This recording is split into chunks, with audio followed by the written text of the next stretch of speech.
Negara ini merdeka sudah lebih 5 dekad tidak dijajah. Rakyat bebas tidak gundah, pergi ke mana terasa indah. Assalamualaikum warahmatullahi wabarakatuh. Nama saya Kunur Alfa, wartawan cilik TV PSS.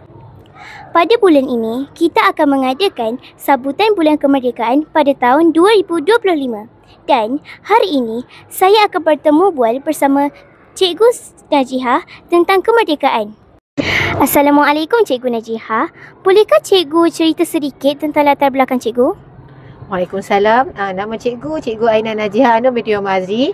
Cikgu sekolah ni berselama 3 tahun lah, hampir 3 tahun, dan cikgu mengajar sejarah. Bolehkah saya tanya sedikit soalan tentang kemerdekaan? Boleh? Terima kasih Cikgu. Apakah pendapat Cikgu tentang sambutan Bulan Kemerdekaan di sekolah kita? Bagi pandangan cikgu, sambutan kemerdekaan di sekolah kita sangat meriah, yang mana kita telah melibatkan banyak pihak, daripada pihak bomba, pihak polis, dan kita menjemput sendiri YB Din untuk merasmikan sambutan kita kali ini. Bolehkah Cikgu ceritakan sedikit perbezaan tentang sambutan pada zaman Cikgu dahulu dengan zaman sekarang?